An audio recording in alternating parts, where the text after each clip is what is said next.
할렐루야. 우리 사랑하는 예언가족 여러분, 주님의 이름으로 문안드립니다. 오늘도 이렇게 하나님께서 우리를 예배의 자리로 이렇게 불러주신 것 진심으로 감사를 드립니다. 오늘도 정말 잘 오셨습니다. 오늘서부터 추석 연휴가 시작이 되죠. 이따가 이제 예배를 마치고 또 고향에 가신 분도 계시고 또 이미 가 계신 분도 계시고 또 가족들을 또 만나실 분도 계실 줄 압니다. 벌써 마음의 고향이라는 단어가 우리에게는 따뜻함을 주죠. 근데 상대적으로 그 고향을 누리지 못하고 그 따뜻함을 누리지 못하는 가족들도 계십니다. 이 시간 우리의 고향은 하나님 나라인 줄 믿으시고 우리 아버지 하나님을 바라보시면서 큰 위안과 위로를 받으시는 은혜의 시간 될 수 있기를 주님의 이름으로 축복합니다. 그런데요, 오늘 우리가 이제 고린도 전서를 계속 묵상을 하면서 오늘 이 말씀을 주시기 전에 먼저 한 가지 질문을 먼저 하고 그 질문의 근거에서 하나님 말씀을 우리가 함께 되새기는 시간을 갖고자 합니다. 제가 한번 질문을 드릴게요.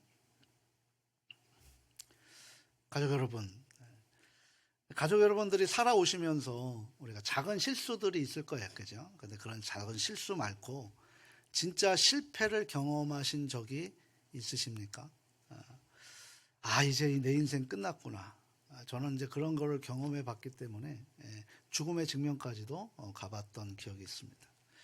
다시는 회복하지 못하겠구나 라고 하는 그런 절박한 절망스러운 실패를 우리가 경험하신 적이 있냐라는 것이죠. 이 질문을 한번 가지고서 우리가 한번 오늘 주시는 말씀을 우리가 한번 마음속에 담아내 보시기를 바랍니다. 사업이 망해서 빚더미에 앉아 있는 그런 실패. 갑자기 살다가 그저 그냥 건강검진을 받았는데 조금 아파서 병원에 갔더니 이건 청천벽력과 같은 그런 진단을 받았을 때의 그 충격. 나는 정말 열심히 사랑으로 자녀들을 키웠는데 이 자녀 문제 때문에 밤새 눈물로 베개를 적셨던 밤들.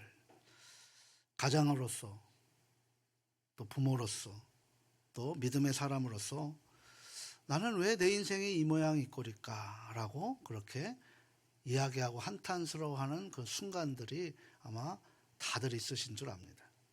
솔직히 말씀을 드리면 오늘 이 추석 연휴가 오히려 더 고통의 시간으로 가고 준비하고 지내시는 분들도 굉장히 많고 더 외롭게 지내실 분들도 많다는 거죠. 오히려 이 명절에 누구를 만나는 것, 부담 없이 나누는 안부가 나에게 때로 날카로운 칼이 되어서 우리들의 마음을 사정없이 찌르게 됩니다. 그냥 단순하게 요즘 어떻게 지내? 내가 지금 지내는 상황이 여전히 그렇게 어려운 상황에서 요즘 어떻게 지내? 라고 단순하게 물을 때 이걸 어떻게 얘기해야 될까 고민하는 분들도 있습니다. 또 사업은 잘 되고 라고 하는 그런 일반적인 그런 안부에 내 입술은 바싹바싹 마를 때도 있습니다. 건강은 괜찮아? 라고 할 때 혼자 끙끙 앓고 있는 그 건강 아리에 가슴이 먹먹해질 때도 있습니다. 참 요즘 살기가 어려운 것 같아요. 경기가 너무 어렵습니다. 물가는 계속 오르는데 오르지 않는 것은 뭐예요? 우리의 월급 봉투죠. 요즘에는 옛날에는 월급 봉투를 직접 받았을 때는 그걸 좀 수위 조절을 하는데 요즘엔 다 통장으로 들어가니까 이게 얼마가 되는지 특히 남편들은 그걸 한 번도 받아본 적이 없기 때문에 느낄 수가 없죠. 생활비 걱정, 생각지도 않은 병원비 걱정, 미래의 불안한 걱정, 이러저러한 걱정들로 꼬리를 뭅니다. 그러다 보니 우리 마음속에 조급해집니다. 언제까지 이렇게 살아가야 하지? 하나님이 왜 이리도 나를 힘들게 이끄시는 걸까? 내가 뭘 잘못 살았다고 나에게 이렇게 시련을 주는 거지? 라고 점점 절망에 심연의 늪으로 빠져들어가게 되죠. 그런데 말이에요. 이런 고민이 과연 우리들에게만 있었을까라는 거죠. 2000년 전 사도 바울이 있었던 그 당시에도 바로 이런 고민들 가지고 우리가 절망하고 조급해할 때 하나님께서 바울의 편지를 통해서 오늘 이 시간 우리들에게도 동일하게 들려주시는 하나님의 음성을 우리가 아버지의 그 따뜻한 마음으로 들리실 수 있기를 주님의 이름으로 부탁합니다. 이 편지의 내용은 이런 엄청난 우리들의 이 안타까운 아픔 속에서 놀라운 반전을 일으켜주세요. 세상이 말하는 실패가 아니라 그 실패의 자리가 성공의 시작의 출발점이라는 사실을 성경은 우리에게 말씀해주고 계십니다. 그리고 세상이 말하는 약함이 하나님께서는 이제 강함의 통로로 너를 사용하겠다라고 우리에게 그 약속을 해주는 자리인 줄 믿습니다. 오늘 우리가 함께 나눈 그 엄청난 반전의 드라마 속으로 한번 우리가 들어가 보려고 합니다. 첫 번째 우리가 가장 먼저 살펴야 될 것은 십자가의 역설입니다. 우리 같이 한번 노란 글씨를 한번 같이 읽어보도록 할까요? 교회는 연약한 자들의 공동체입니다. 우리는 계속해서 고린도 전서를 강의하고 있어요. 오늘 세 번째 시간인데요. 가족 여러분들, 제가 그 지난주, 지지난주에 고린도 도시의 배경을 말씀을 드렸고 기억하실 것입니다. 이 고린도 지역은 유럽과 로마, 유럽과 그리고 아시아를 잇는 그런 요충지였습니다. 그러다 보니 로마 제국의 무역 중심지로 그렇게 거듭난 도시가 바로 고린도였습니다. 두 개의 항구를 끼고 있고 동양과 서양의 그 터미널로 그 동양과 서양의 모든 물자들이 모이는 국제 무역 항구로 그렇게 발돋움했던 거죠. 그러다 보니까요, 무역이 있으니까 가장 상대적으로 어떤 일이 벌어져요? 바로 돈이 많아지는 도시가 됩니다. 돈이 많아지니까 거기에 많은 사람들이 모이게 되고 그 많은 사람들이 함께 살아가게 되는 그런 도시로 형성이 되는 거죠. 근데요, 그런 화려한 도시 가운데 오히려 화려한 불빛 안에 그 어두운 면이 더 많다는 사실이 있죠. 그런 부작용들이 발생하는 도시가 바로 이 고린도 도시였습니다. 음란이 넘쳐나고요. 이 돈에 대한 부분 때문에 부패가 막 심각할 정도로 죄악이 가득한 도시로 전락해버린 곳이 바로 고린도였습니다. 신전 창녀들이 약 1000명에서 2000명 가까이가 있을 정도로 그렇게 그 음란하고 우상숭배가 들끓었던 도시가 바로 이 고린도 도시였습니다. 근데 이 음란한 도시의 사도 바울이 그곳에 교회를 세웠는데요. 가장 세우기 힘든 교회가 바로 고린도 교회였어요. 그래서 무려 18개월 동안 머물면서 그곳에서 배고픔을 느끼며 그곳에서 브리스길라와 아굴라를 만나고 텐트메이트를 하면서 그곳에서 어렵게 힘들게 세운 교회가 고린도 교회였습니다. 그런데 사람들이 그래서 바울의 그 복음을 통해서 예수님을 영접하게 되는 일들이 벌어지죠. 그런데 그 교회 성도들이 어떤 성도들이었냐면 바로 대부분 노예였습니다. 그리고 항구의 노동자들이었고요. 그리고 가난한 이방인들이 그곳에서 교회로 모이기 시작한 거예요. 우리 한국 교회도 보면 5대 6대 이렇게 돼 보면 5대 6대에 계신 분들 죄송합니다. 6대에 계신 분들이 백정, 노예, 그리고 과부, 그리고 가난한 자들이 그렇게 교회의 시작이 됐다라는 것을 우리 한국 역사도 증명해내고 있죠. 오늘 본문 26절의 말씀을 보게 되면 지혜로운 자가 많지 아니하며 능한 자가 많지 아니하며 문벌 좋은 자가 많지 아니한 사람들, 이게 교회의 구성원이었다라는 거예요. 세상에 보기에는 별 볼 일 없는 사람들이 모여 있는 것이 바로 고린도 교회의 구성원들이었다라고 성경은 증언하고 있습니다. 그런데 이러했던 고린도 교회에 심각한 문제가 발생이 된 거예요. 바로 그 문제는 뭐냐면 세상의 기준이 교회로 들어와 버린 거죠. 우리 한국 교회도 가장 심각한 것이 세상의 기준이 교회로 들어와 버렸기 때문에 교회 안에 만모니즘이 성행하는 것이고 교회가 자꾸 정치적으로 변하는 거예요. 제가 정치 이야기를 이 단에서 안 하는 이유가 바로 세상의 이야기가 아니라 하나님 나라 이야기를 하기 위해서이죠. 그 정치적인 그 이슈와 거리는 개인적 기도로 돌리면 됩니다. 근데 이 세상 기준의 교회로 들어와 버린 거죠. 세상의 기준이 누가 더 지혜롭냐, 누가 더 능력이 있냐라고 하는 그런 일들이 벌어지기 시작합니다. 서로 비교하고 심지어는 다투기까지 하기 시작합니다. 그래서 바울파, 아볼로파, 그리스도파, 게바파라고 하는 교회가 하나로 연합되어야 되는데 연합되지 못하고 계속 쪼개지고 있는 상황인 거죠. 이런 소식을 들은 바울이 안타까운 마음으로 고린도 교회의 그 성도들에게 편지한 내용이 이 첫 번째 고린도 전서라고 할 수 있죠. 십자가의 도, 그건 뭡니까요? 하나님의 약함으로 이기신다라는 거예요. 우리 사도 바울의 18절에 이렇게 말씀하고 있는데요. 18절 말씀 한번 띄워주세요. 18절 말씀 띄워주세요. 함께 읽겠습니다. 십자가의 말씀이 멸망할 자들에게는 어리석은 것이구나. 구원을 받은 사람인 우리에게는 하나님의 능력입니다. 아멘. 가족 여러분, 이 시점에서 십자가를 한번 생각해 보시기 바랍니다.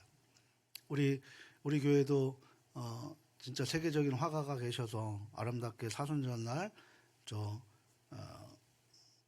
십자가의 저 은혜를 주셨는데, 저 십자가를 한번 보십시오. 저 십자가는 로마 시대에는 가장 극악한, 인간을 가장 처절하게 죽일 수 있는 방법이 바로 저 십자가였습니다. 극악무도한 범죄들만이 저 십자가에 달렸어요. 그래서 로마 시민들은 아무리 큰 죄를 져도 저 십자가 처형을 하지 않았을 정도입니다. 그죠?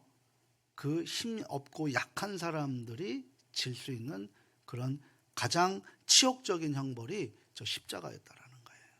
그런데 하나님께서는 그 치욕적이고 참혹한 십자가에 하나님이 직접 아들이 되셔서 자기 아들을 저기에 달리게 하셨다라는 거죠. 누구를 위해서요? 저와 여러분을 위해서. 그런데 유대인들은 그것도 모르고 그 위에서 내려오라, 기적을 보여달라고 조롱합니다. 표적을 보여주면 내가 너를 믿겠다라고 조롱을 하고 있는 거죠. 하나님의 뜻을 아무도 모르는 그런 무지한 사람들의 조롱입니다. 또 다른 헬라인들은 논리적으로 우리 예수님 오시기 전에 약 300년 전에 벌써 소크라테스라고 하는, 아리스토텔레스라고 하는 그런 철학이 그곳에 기성했기 때문에 그런 의문들을 논리적으로 증언하라고 제기합니다. 철학적으로 네가 설명해주면 내가 믿겠다라고 그 십자가의 참혹한 그곳에 사람들이 조롱하고 있습니다. 그런데 하나님께서는 그저 그 참혹한 십자가에 달린 그리스도만을 우리에게 남겨주시고 보여주셨다라는 거죠. 이 모습을 본 세상 사람들은 예수는 완전히 실패자다라고 그렇게 이야기하고, 연약자라고 이야기하고, 어리석음이라고 이야기하면서 조롱했습니다. 하지만 그것이 하나님의 방식이라는 사실을 그 당시는 알지 못했고, 우리도 알지 못했고, 우리 예수님이 성령님의 은혜를 통해서 우리에게 알게 해주셔서 오늘 저와 여러분이 거듭난 자로 이 자리에서 예배자로 살고 서게 하신 것인 줄 믿습니다. 우리 25절 말씀도 한번 볼까요? 25절 함께 읽겠습니다. 하나님의 어리석음이 사람보다 지혜롭고 하나님의 약하심이 사람보다 강하니라. 아멘. 하나님께서 예수님을 통해 그 참혹한 십자가의 길을 직접 걸으셨지요. 이건 세상의 논리로는 완전히 뒤집어 버린 것입니다. 지금도 여전히 세상은 뭐라고 얘기합니까? 강해야 이긴다. 똑똑해야 성공한다.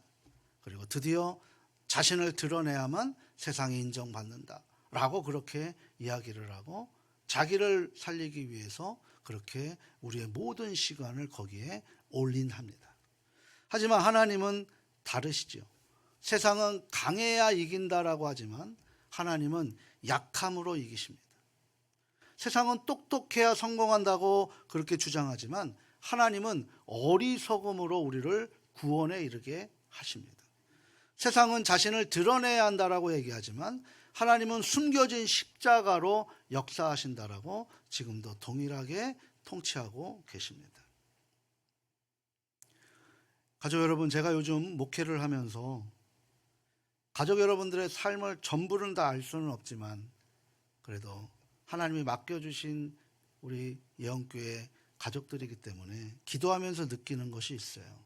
저도 이 부분에 포함이 되는 이야기이기도 합니다. 자신에게 처한 문제가 생기면 저부터 그 문제를 부정하고 싶어 합니다. 그리고 피하고 싶은 마음이 먼저 든다는 것이 사실이죠. 한순간 무너질 것 같은, 내가 이것을 내 스스로 해결할 수 없는 것 같은 문제들이 생겼을 때, 그것이 또 한꺼번에 밀려왔을 때 우리는 한없이 연약해질 수밖에 없고 그 자리에서 주저앉을 수밖에 없는 그런 상황인 거예요. 어제 제가 잠깐 머리 예쁘죠? 미용실에서 그 원장님하고 얘기하는데 젊은 사람들이 돈 5천만 원, 3천만 원 때문에 목숨을 잃어버린대요. 그것 때문에 또 그것을 해결하지 못하고 또 연쇄적으로 그렇게 목숨을 잃어버리는 일들이 이 젊은 이들 속에서 나타나지고 있고, 여전히 우리나라는 자살 제1위 국가로 살아가고 있는 그런 암흑 속에 살아가고 있는 현실이라고 이야기합니다. 연약해질 수밖에 없죠. 그래서 저는 한 권사님의 삶을 이 시간 한번 나누고 싶어요. 권사님의 남편이 20년 넘게 작은 공장을 운영하셨습니다. 넉넉하진 않았지만 항상 긍정적이고 가정을 사랑했고, 그래서 열심히 부족한 돈을 모아가면서 자녀들을 키우고 다 출가를 시켰어요.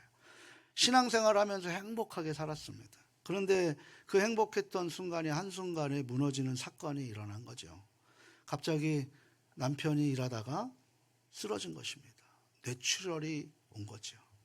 긴급 수술을 해서 생명은 살렸지만 몸은 반신마비가 됩니다. 어쩔 수 없이 운영하는 그 공장을 문을 닫을 수밖에 없었고, 문을 닫게 되니 수입원이 없으니 점점 그 병원비가 눈덩이처럼 불어나기 시작합니다. 아플싸 그것으로 끝난 것이 아니라 1년 뒤에 시어머니가 치매 진단을 받게 돼요. 근데 요양원에 보낼 수 있는 돈이 없으니까 결국은 어쩔 수 없이 어머니를 집에 모시며 그 2명의 그 아픈 사람들을 간병하게 되는 상황에 처해집니다. 그러다 보니 빚은 점점 늘어나 수억 원이 되어가죠. 그 때문에 평생 아끼고 장만했던 그 집 하나 있었는데 그 집을 결국 팔고 월세집으로 내려앉게 됩니다. 권사님은 이제 가장이 되어서 어쩔 수 없이 낮에는 일을 할 수가 없으니까 낮에는 그 남편을 또 모시고야 되고 시어머니를 돌보아야 되고, 밤에는 식당에 나가서 밤에서부터 새벽까지 일을 하기 시작합니다. 하루에 4시간도 잘 수 없는 피곤한 삶이 계속 어쩔 수 없이 이어지는 그런 삶으로 그렇게 살아가시는 거죠. 권사님이 퇴근하는 시점이 되면 항상 집으로 돌아올 때 그때가 교회 새벽 기도회 때여서 항상 교회에 들려서 기도하고 집으로 돌아가는 일을 매일매일 반복을 합니다. 그러던 중 어느 날 새벽에 이 권사님이 이제 체력이 한계가 돼서 과로사로 쓰러집니다. 예배를 드리다가 기도회로 예배를 드리다가 목사님이 급하게 그 골든타임을 잡아놓고 응급처치를 하고 병원으로 응급실에 모셔놨죠. 권사님이 정신을 차릴 때 제일 먼저 눈에 들어왔던 사람이 바로 목사님이었어요. 그 목사님을 바라보면서 통곡하며 가장 먼저 목사님에게 쏟아낸 말이 이 말이죠. 목사님, 저 이제 못하겠어요. 하나님은 제게 왜 이러시는지 모르겠어요. 아무리 간절하게 기도해도 나아지는 게 없고 응답이 없습니다. 제가 뭘 그리 잘못했길래, 뭘 잘못 살았길래 이렇게 힘들게 하시나요? 하며 권사님은 하염없이 목사님에게 기대어 눈물을 흘리셨습니다. 그때 목사님은 권사님의 손을 잡았죠. 근데 그 권사님의 손은 그 몇 년 전에 그렇게 곱던 손이었는데 손은 설거지로 손이 거칠어졌고 손톱 밑은 까맣게 때가 끼어있는 권사님의 손을 보면서 목사님도 그 어떤 위로도 할 수 없이 그저 함께 권사님과 함께 울고 끝나게 된 겁니다. 그렇게 시간이 흘렀고 권사님은 목사님에게 어느 시간 찾아왔습니다. 그런데 권사님의 얼굴이 달라졌어요. 들리기는 여전히 힘든 삶으로 살아가는 것, 변한 게 없다라고 들렸습니다. 근데 권사님의 눈빛이 달라진 거예요. 그리고는 목사님께 부탁을 합니다. 목사님, 허락하신다면 제가 간증 한번 할 수 있는 기회를 주십시오. 그래서 목사님은 주일 오후 예배를 특별히 간증의 시간을 만들어 주었죠. 권사님의 간증을 제가 한번 들려드릴 테니까 한번 들어보시길 바랍니다. 사랑하는 가족 여러분, 저는 지난 5년간 지옥에서 살았습니다. 남편은 여전히 휠체어를 타고 있고 시어머니는 저를 알아보지 못하시고 빚은 여전히 많이 늘어나고 있습니다. 하지만 신기한 일이 생겼습니다. 예전에 제가 건강할 때, 돈이 좀 있었을 때는 기도 안 해도 하루가 잘 갔습니다. 예배도 습관처럼 드려왔고 말씀도 그냥 내가 선택적으로 들었던 기억들이 있습니다. 하나님이 계신 것 같기도 하고 때로는 없는 것 같기도 하고 내 인생 같기도 하고 하나님 따라가는 인생 같기도 했습니다. 그런데요, 내가 약해지다 보니까 하나님 없이는 단 하루도 살 수 없음을 이 시간 고백합니다. 아침에 눈을 뜰 때면 주님, 오늘도 제발 버티림을 주세요라고 기도하게 되고, 설거지하면서 또 남편과 어머니의 기저귀를 갈아주면서 계속 기도하게 되더라고요. 어느 날 새벽 너무 힘들어서 울면서 기도하는데 갑자기 마음에 누가 곁에서 말씀하는 음성이 들리면서 평안해지는 것을 느꼈습니다. 나는 너와 함께 있다. 내가 너를 버리지 않는다라고 하는 그 음성입니다. 누가 제게 말씀하시는 것 같았어요. 근데 그 이후로 조금씩 보이기 시작했습니다. 설거지하는 식당 사장님이 제게 밥을 꼭 챙겨주시는 그 모습이 보여지기 시작했습니다.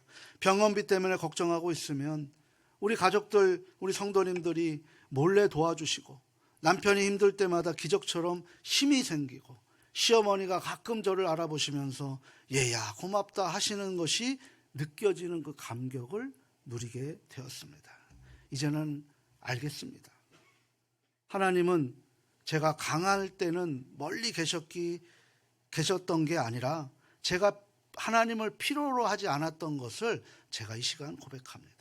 내가 약해지다 보니까 하나님이 얼마나 제 곁에 가까이 계신지를 느끼게 되었습니다. 저는 여전히 연약합니다. 여전히 힘듭니다. 하지만 제 인생에 지금이 가장 하나님을 많이 경험하는 시간임을 이 시간 하나님 앞에, 성도들 앞에 고백하고 싶습니다. 그래서 이 자리에 섰습니다. 사랑하는 가족 여러분, 지금 힘드십니까? 지금 내가 약하다고 생각하십니까? 그렇다면 하나님께서 가장 가까이 계신다는 사실을 믿으시고 힘을 얻으시기를 바랍니다. 라고 그렇게 간증을 끝맺습니다. 사랑하는 가족 여러분, 지금 자신이 약하다고 느껴지세요? 내 인생 실패한 것처럼 느껴지십니까? 세상 사람들 앞에 내 처지가 드러내기가 부끄러우십니까? 그때가 바로 하나님께서 가장 가까이 계시는 자리인 줄 위로받으시기를 바랍니다. 세상의 기준으로 십자가는 실패처럼 보이고 실패라고 이야기를 합니다. 인류 역사상 가장 위대한 승리자로 우리 예수님께서 그 가장 치욕스러운 자리에서 영광의 자리로 그 십자가를 승화시키셨던 거죠. 그것은 뭡니까? 바로 우리를 그렇게 영광의 자리로 이끄신 거예요. 예수님이 죽으셨지만 4일 만에 부활하셔서 사망 권세를 깨뜨리셨습니다. 우리의 약함이 하나님의 강함을 드러내는 무대가 된다는 사실을 이 시간 믿으시기를 주님의 이름으로 소망합니다. 하나님이 택하신 사람들이 어떤 사람들일까? 바로 하나님은 없는 것들을 택하셔요. 오늘 본문 27절과 28절을 우리 한 번 더 읽어보도록 합니다. 함께 읽겠습니다. 그러나 하나님께서 세상의 미련한 것들을 택하사 지혜 있는 자들을 부끄럽게 하려 하시고 세상의 약한 것들을 택하사 강한 것들을 부끄럽게 하려 하시며 하나님께서 세상의 천한 것들과 멸시받는 것들과 없는 것들을 택하사 있는 것들을 폐하려 하시나니. 아멘. 이 말씀 중에서 택하사라는 말씀을 하나님이 택하셔서요, 직접 오셔서 택하셨다는 말씀을 3번이나 반복하고 계세요. 하나님께서 적극적으로 택하셨다라는 의미가 이 안에 담겨 있습니다. 그냥 택하신 것이 아니라 분명한 의도와 목적으로 가지고 택하셨다라는 거죠. 누구를요? 미련한 자들을, 약한 자들을, 천한 자들을, 멸시받는 자들을, 그리고 없는 자들을 택하셨다라는 거예요. 저는 이 중에 없는 자들, 없는 것들이라는 것이 제 마음속에 굉장히 말씀을 준비하면서 다가오게 됐습니다. 이 원어를 한번 찾아보니까요, 이 없는 자들은 존재하지 않는 것들과 같은 것들이라는 의미를 담고 있습니다. 세상이 보기에 있으나 마나한 사람들, 세상이 보기에 나 하나 없어도 아무런 의미가 없고 아무런 흔적도 없는 사람들, 소위 세상이 무시하는 사람들, 세상이 1도 관심이 없는 사람들, 그게 바로 저였다라는 사실을 이 말씀을 통해 다시 한번 느꼈고, 그런 저를 찾아와 주셔서 택하셔서 하나님의 종으로 사용하셨다라는 그 은혜가 이 한 주 동안 말씀을 준비하면서 너무나 감동으로 다가왔습니다. 성경에도 이런 사람의 이야기가 등장하죠. 바로 사사인 기드온입니다. 이스라엘이 미디안 압제 아래에 있었어요. 7년 동안. 특히 이런 추석이 되면 이제 추수철이 되잖아요. 평상시에는 가만히 있다 추수철이 되면 이 미디안 군사들이 한꺼번에 몰려와서 추수한 1년 동안 농사한 것을 다 뺏어갑니다. 그걸 7년 동안 하다 보니까 힘이 없어서 당하는 이스라엘 백성들에게 너무 힘든 거예요. 그래서 산속에 숨어서 그렇게 포도즙을 빠게 되는 그런 삶을, 불안한 삶을 살았던 거죠. 그런데 그때 하나님이 기드온을 부르십니다. 그리고 기드온은 하나님 앞에 엎드려서 자신을 이렇게 고백을 하고 있는 거예요. 주님, 제 집은 므낫세 중에 극히 약하고 저는 아버지의 집에서 제일 작은 자입니다 라고 얘기하는 거예요. 가장 약하고 가장 작은 자, 한마디로 얘기하면 저는 우리 집안에도 나를 별 볼 일 있고 나의 존재를 없어도 되는 그런 사람입니다 라고 얘기할 때 하나님께서 기드온에게 뭐라고 얘기하냐면 일어나라 큰 용사야 라고 그렇게 부르셨다라는 사실이에요. 더욱더 놀라운 것은 그렇게 기드온이 미디안 군대를 맞서서 만든 용병이 32,000명을 모았다는 거죠. 근데 하나님께서 기드온에게 얘기합니다. 기드온아, 너무 많다. 줄여라. 라고 얘기해서 그들에게 이 전쟁을 겁내하는 사람들 다 떠나시오 라고 얘기하는데 22,000명이 그렇게 각자의 집으로 떠나고 13만 5천 명 앞에 10,000명밖에 남지 않았어요. 그래서 이제 어떻게든 불안한 마음이지만 대처하려고 얘기했는데 다시 한번 기드온에게 얘기합니다. 아직도 많다. 어쩔 수 없이 강가에서 물 마시는 300명을 세우고 미디안 군대는 13만 5천 명이고 기드온에게는 겨우 300명이 남고 있는 거예요. 450대 1이라는 거죠. 450대 1. 이것은 상식적으로 전혀 말이 될 수 없는 그런 전쟁사라고 할 수 있어요. 이해도 할 수 없습니다. 하나님이 왜 그렇게 하셨을까? 이유는 사사기 7장 2절에 분명하게 우리에게 말씀해주고 계시죠. 사사기 7장 2절 말씀 같이 한번 읽어보도록 합니다. 여호와께서 기드온에게 이르시되 너를 따르는 백성이 너무 많은지 내가 그들의 손에 미디안 사람을 넘겨주지 아니하리니 이는 이스라엘이 나를 거슬러 스스로를 자랑하기를 내 손이 나를 구원하였다 할까 함이니라. 아멘. 그러니까 명백하게 얘기하는 거예요. 우리가 자랑하지 못하게 하셨다는 거, 우리를 교만하지 않게 하시기 위해서 하나님이 직접 일하시고 있다는 거예요. 우리의 힘과 우리의 능력으로 내 인생을 살아가는 것 같다라고 하지만 그 착각을 하지 못하시게 하나님이 직접 개입하셨다는 사실을 이 기드온의 300용사의 이 기적 가운데 이야기하고 있다는 거예요. 지금도 우리가 우리 인생 내 능력으로, 내 지혜로, 내 건강으로, 내 실력으로 살아가고 있다라고 하지만 하나님의 은혜 없이는 살아갈 수 없다는 것을 오늘 이 자리에서 다시 한번 고백하시길 바랍니다. 300명의 기드온 용사와 이들이 뭘 들은 줄 아세요? 칼을 들었어요? 아니에요. 나팔과 횃불을 들었어요. 그리고 그곳에서 외칩니다. 여호와의 칼이여, 기드온의 칼이여 라고 그렇게 외칩니다. 그 어떤 일이 벌어집니까? 14만 5천 명의 군대가 혼란스럽게 빠져서 결국은 공격하기 시작하고 자기들끼리 공격하기 시작하고 300명이 강한 13만 5천 명을 이기는 기적의 현장을 이들이 목도하기 시작합니다. 하나님께서 기드온을 통해서 그 연약한 자들을 통해서 하나님이 승리하시는 것을 그들에게 보여주셨던 것이에요. 사랑하는 가족 여러분, 지금 우리의 삶을 한번 돌아보시길 바랍니다. 혹시 이렇게 생각하는 가족들의 마음에 한켠에 남아있는 분들이 계십니까?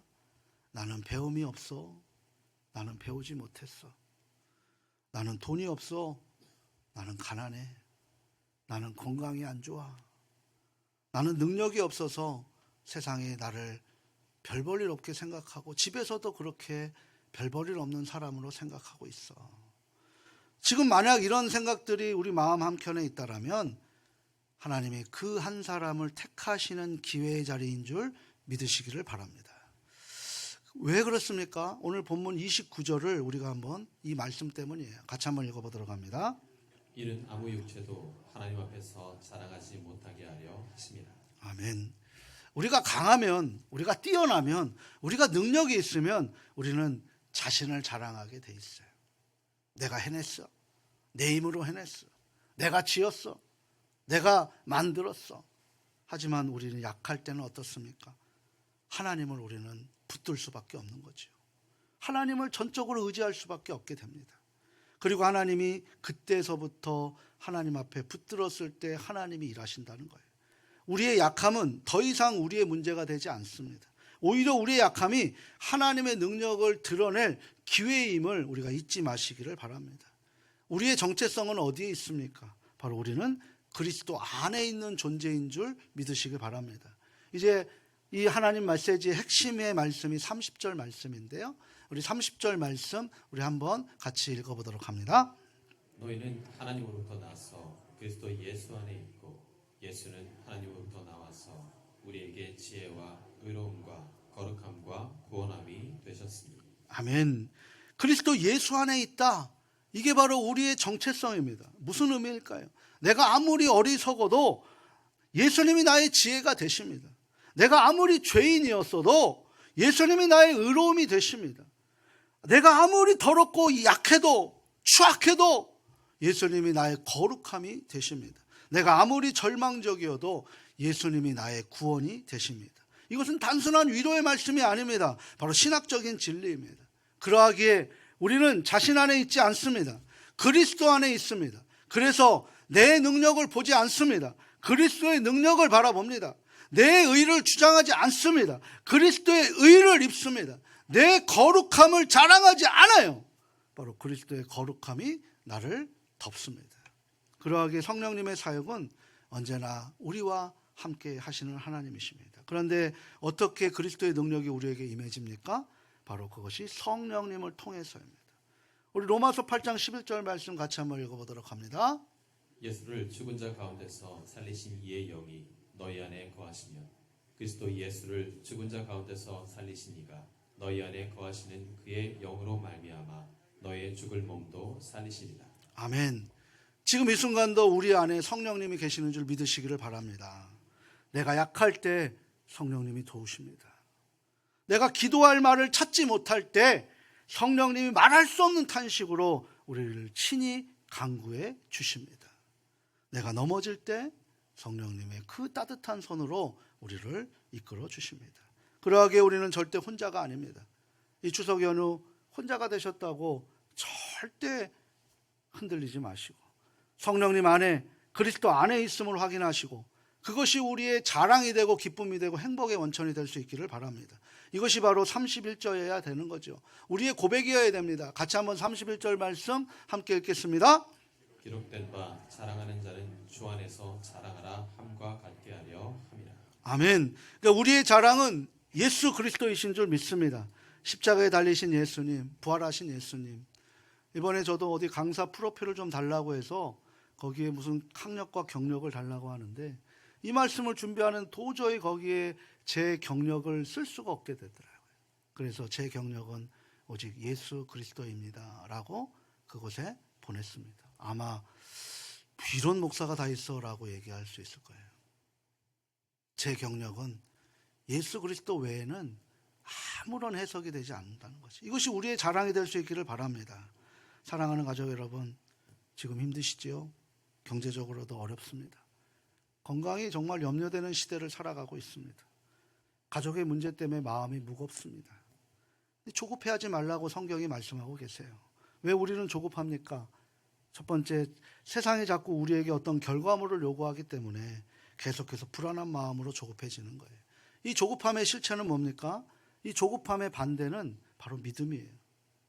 그러니까 조급함이라는 것은 하나님보다 내가 더 급하다라는 교만의 마음에서 나아지는 거죠. 한 번 더 십자가를 보시기 바랍니다. 우리 예수님 결코 서두르지 않으셨어요. 하나님의 때를 기다리셨습니다. 3일 동안 무덤에 계셨습니다. 제자들은 이미 끝났구나 라고 하는 절망했습니다. 하지만 사흘 만에 부활하셔서 가장 완벽할 때에 하나님의 시간표는 우리와 다르다는 것을 보여주고 계시는 거죠. 로마서 8장 28절에 하나님께서 우리에게 이렇게 약속해 주시죠. 같이 한번 읽어보도록 합니다.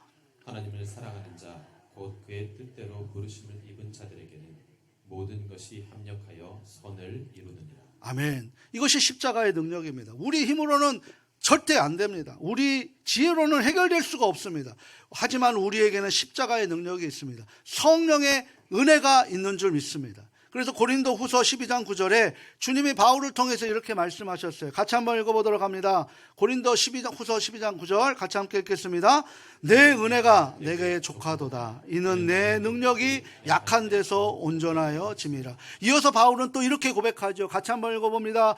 그러므로 도리어 크게 기뻐함으로 나의 여러 약한 것들에 대하여 자랑하리니 이는 그리스도의 능력이 내게 머물게 하려 함이라. 아멘. 우리가 약할 때 우리 예수님께서 우리를 덮습니다. 그러니 복음을 끝까지 붙들고 가십시오.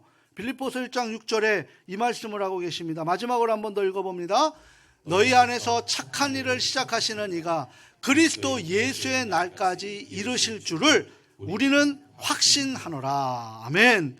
하나님께서 시작하시는 일은 알파와 오메가 되시기에 끝까지 책임져 주시는 줄 믿습니다. 우리를 부르시고 선택하셨기에 우리를 끝까지 책임지십니다. 이런 확신을 가지고 오늘 힘들고 어렵지만 우리가 이 말씀에 힘입어 위로받으시고 큰 힘을 얻으실 수 있기를 주님의 이름으로 소망합니다. 사랑하고 소중하고 존경하는 가족 여러분, 우리는 약하지만 우리 예수님 안에서는 강한 존재입니다.